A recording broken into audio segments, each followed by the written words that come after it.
Socrates, 469 to 399 BC. I cannot teach anybody anything.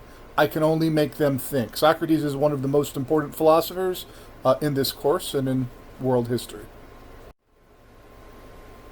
So he was a Greek philosopher. He's considered the father of Western philosophy. Eastern philosophy is regarding Asia, India, China, Japan, while Western philosophy is generally Europe, Greece, Rome, and to some degree North America. He's famous for really trying to get people to examine what they think, something that I think is probably in need in today's world. It's better to change an opinion than to persist in a wrong one. Socrates made it his life's work to basically make people think better. By making people think, he was seen as a threat to society by the government, and he was actually sentenced to death. We'll actually read the trial of Socrates, and he chose to be executed rather than to say what he was doing was wrong.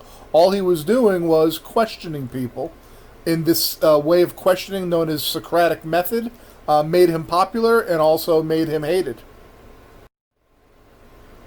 So he actually never wrote anything down. Everything we know about him comes from one of his students, Plato, who's probably the most famous of philosophers. Plato uses dialogues just like Socrates does, and in Plato's plays, Socrates is usually the main character. So all we know about Socrates is what Plato said about Socrates. And so the concept, some people maybe believe, we don't know necessarily that Socrates even existed, or if Socrates even said this stuff. He's just a character in Plato's plays. But nonetheless, he is a pivotal figure in philosophical history. The only true wisdom is in knowing you know nothing. This is an important concept.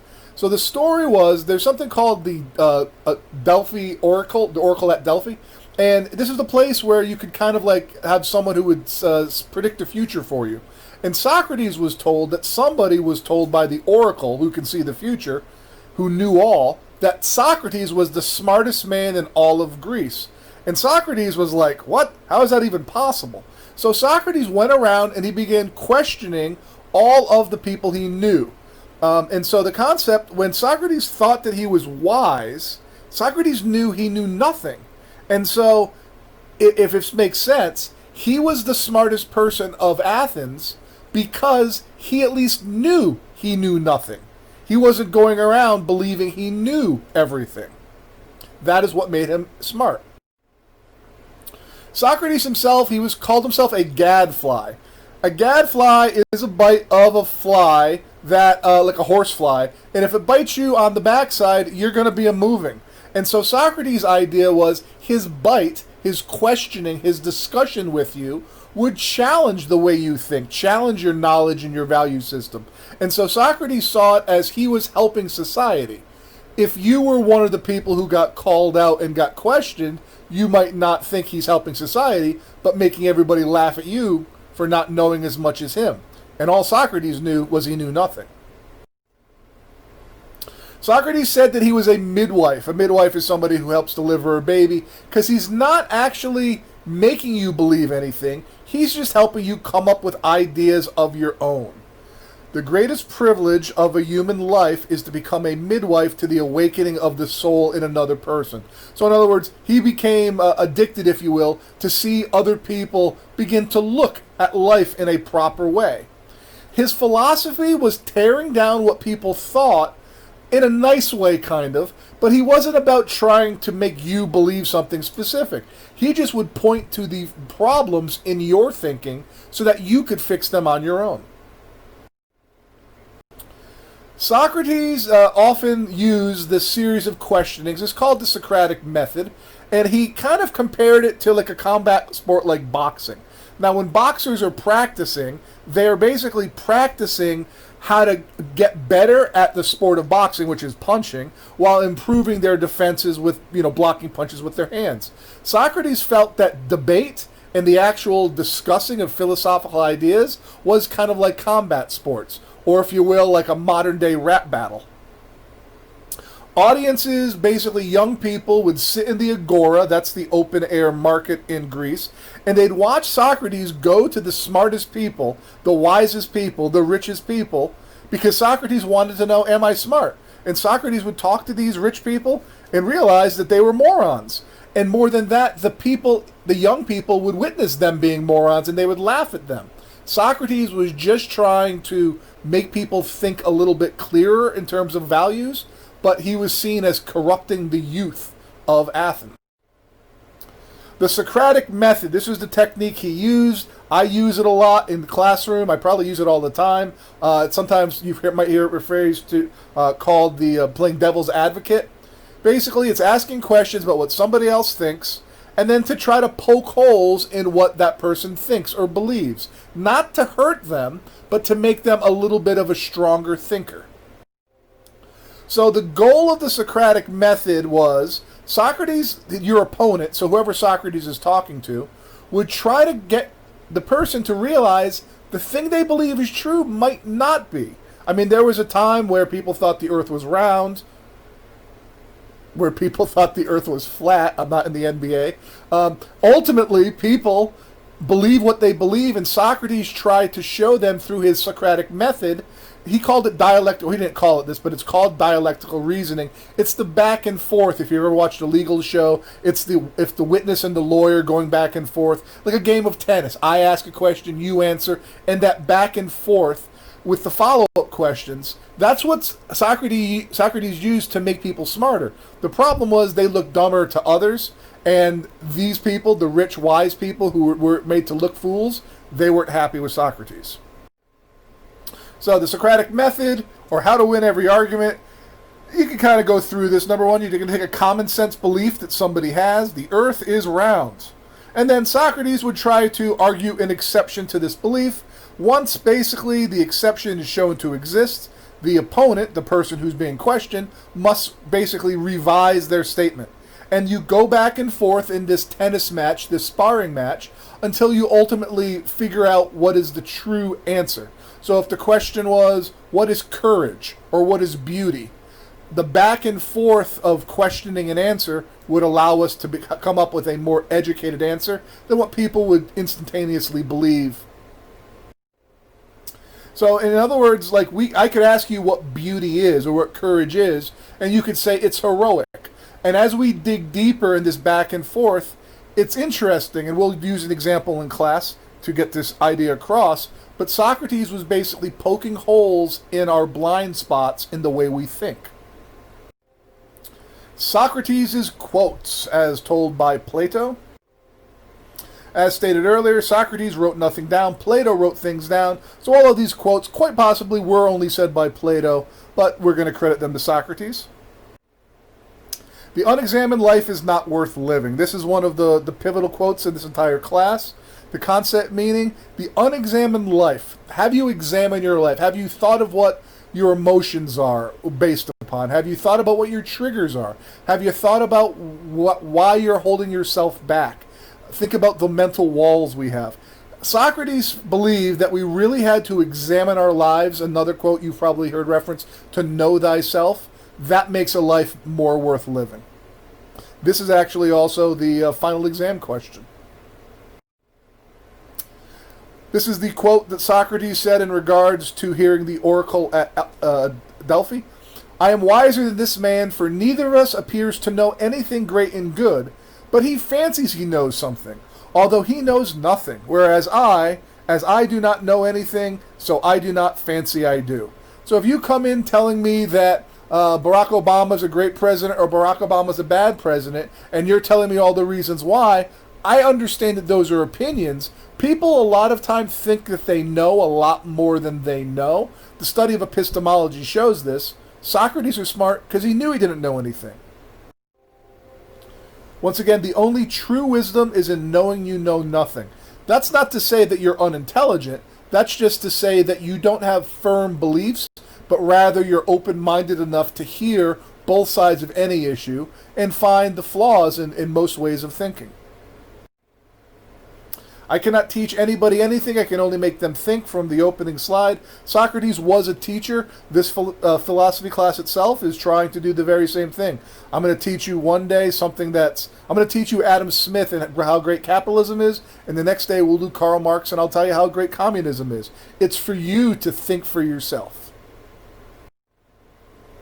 Wonder is the beginning of wisdom. There's a concept in Eastern philosophy known as the beginner's mind. That is the idea that when you're young, you still have those eyes wide open. You're asking questions. You want to know. As we get older, we get stuck more in the been there, done that mindset instead of watching the world that's actually playing out in front of us, brand new, 24/7. We get stuck in this make-believe world we've created in our head. Socrates felt that wonder is the beginning of wisdom. When you ask questions, when you actually examine your life, that's when you actually can become wise. To find yourself, think for yourself. An interesting concept is when parents love when their kids, and historically when they go to college, but they often aren't as excited sometimes when they come home because they've changed. The way you think is based upon where you grew up in terms of geographically, in terms of your friends, in terms of the time period, in terms of what was the culture, and in terms of your parents' viewpoints. When you actually think for yourself, you become your own person. And this class will begin that process if you have not already started.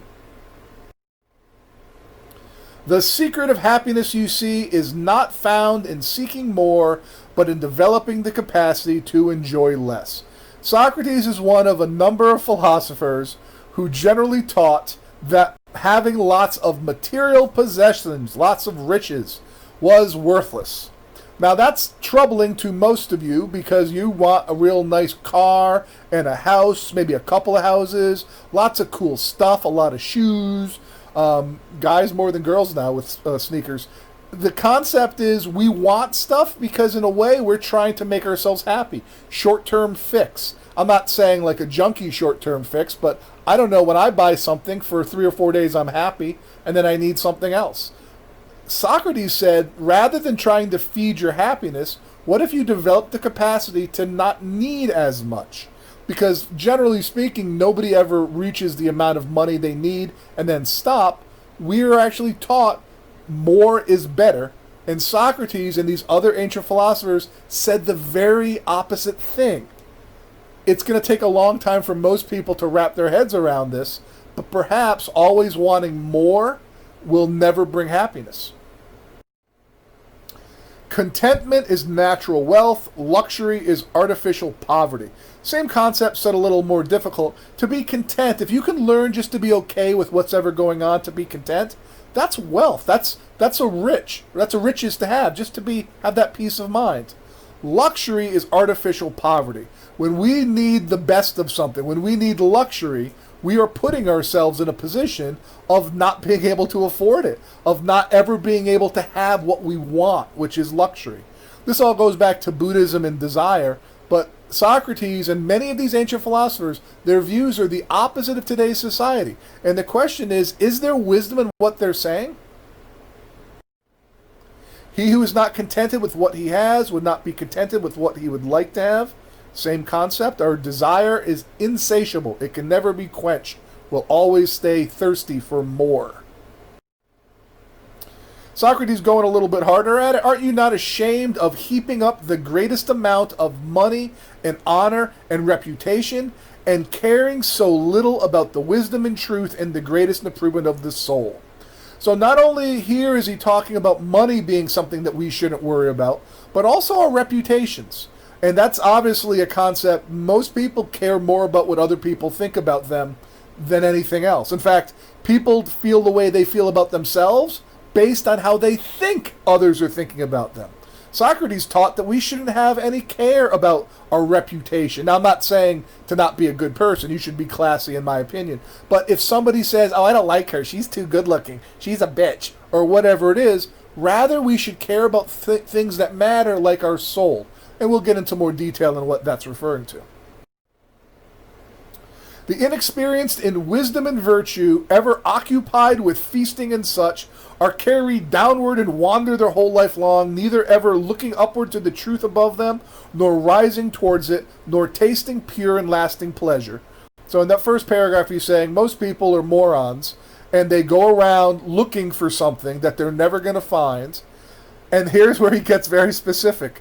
They are like cattle, always looking downward with their heads bent towards the ground and the banquet tables. They feed, fatten, and fornicate. Fornicate is another F word. In order to increase their possessions, they kick and butt horns and hooves of steel and kill each other, insatiable as they are. This is calling us out generally for being greedy, for being people who just care about feeding, fattening, and fornicating, as it were, and the killing each other with the hooves of steel. It's kind of interesting he's saying that way back then, especially when you look at modern warfare, is generally in regards to taking the assets of another country. Beware the barrenness of a busy life. Now this one messes people up. Barrenness means emptiness. He's saying be careful to not have a busy life because it's empty. Well, that's weird, because if you've got nothing going on, most people would say they're bored. And when they're busy, when they're having a busy life, they're happy, generally speaking, or they're at least involved. The concept is the idea of the zone, when you're really in the mode of thinking, the flow state, when you're playing a sport or whatever it is. When you're busy, you can become distracted by the constant bell rings, next class, go to the locker, go to the bathroom, bell rings, next class. Socrates said, be careful of having a busy life, because if you do, you won't realize the riches that can be found by actually examining the way you do think and seeing the errors. I am not an Athenian or a Greek, but a citizen of the world. Socrates, even today, are you a Plainfieldite? Maybe some people, or Sterlingite. Maybe some people will raise their hand to that. If I say, are you an American, most people would raise their hand to that. Are you a human being?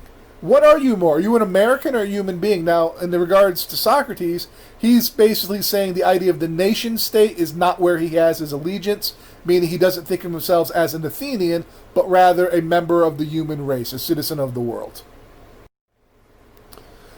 And this is one of his final statements before he was executed. I do nothing but go about persuading you all, old and young alike, not to take thought for your persons or your property. In other words, don't worry about what you have or what you're thought of, and chiefly to care about the greatest improvement of your soul. I tell you that virtue is not given by money, but that from virtue comes money and every other good of man, public as well as private. This is my teaching, and if this is the doctrine which corrupts the youth, I am a mischievous person. He was found guilty. He was asked, what do you think your punishment should be?